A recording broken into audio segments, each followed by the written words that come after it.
Hello friends, দিন যত যাচ্ছে মানুষ আধুনিক হচ্ছে এবং নতুন নতুন টেকনোলজি কিন্তু আবিষ্কার হচ্ছে। তো বন্ধুরা, এই টেকনোলজি আধুনিক বিশ্বে আমাদের কি প্রভাব পড়তেছে তার আপডেট আমাদের জানার দরকার। এবং নতুন নতুন টেকনোলজি আমরা যত তাড়াতাড়ি গ্রহণ করব এবং সবার থেকে আগায় থাকবো। তো বন্ধুরা, আজকে আমরা যে টেকনোলজি এবং নতুন আবিষ্কার দেখব সেটি দেখে আধুনিক শহরে পাবলিক প্লেসে টয়লেট ইউজ করা হচ্ছে।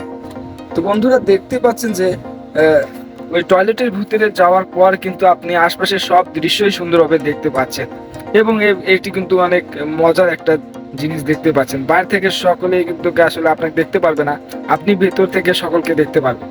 তো এই আজব টয়লেটটি আপনার কেমন লাগলো এবং আপনি কি এটির ভিতরে বাথরুম করতে ইচ্ছুক আছেন?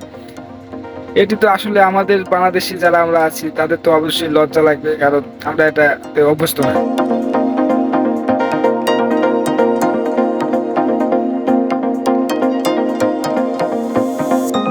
তো বন্ধুরা, এই ভিডিওতে আমরা দেখবো আরেকটি টেকনোলজি যেটি নতুন আবিষ্কার হয়েছে এবং এটি কিন্তু পার্কিং করার পরেই এটি ড্রাইভারের সামনের গ্লাসে লাগানো হয়, যেন কেউ এই গাড়িটি চুরি করতে এসে বুঝতে না পারে যে এই গাড়িতে কেউ আছে কিনা, ড্রাইভার আছেন কিনা।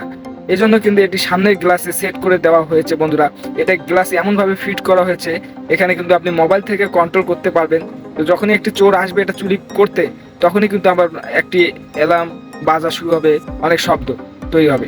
এর ফলে কিন্তু চোরটি আর গাড়িটি চুরি করতে পারবে না, সেটি চুরি করে নিয়ে যেতে পারবে না। এবং এটা থেকে আপনার লোকেশন দেখতে পারবেন এবং এটি আপনি পাসওয়ার্ডের দ্বারাই কিন্তু আবার খুলতে পারবেন, যার গাড়ি সে তুলতে পারবে। তো বন্ধুরা, এই আবিষ্কারগুলো কিন্তু আসলে মানুষের লাইফকে আরো ইজি করে দিয়েছে। তো বন্ধুরা, আমাদের চ্যানেলে এরকম ইন্টারেস্টিং ভিডিও আরো আছে, অবশ্যই করে দেখবেন।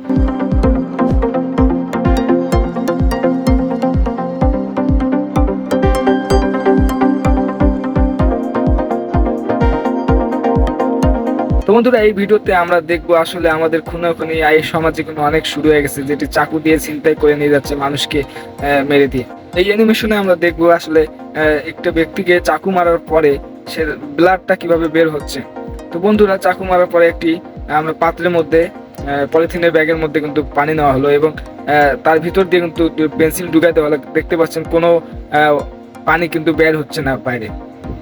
ঠিক আছে, এভাবে কিন্তু কয়েকটা পেন্সিল দেওয়ার পরেও কিন্তু আসলে এখান থেকে বের হচ্ছে না পানি। তো যখন আর পেন্সিলটি বের করে নেওয়া হবে, ছিদ্রটা হয়ে যাবে, তারপরেই দেখতে পাচ্ছেন যে পাত্রে পানি পড়তেছে।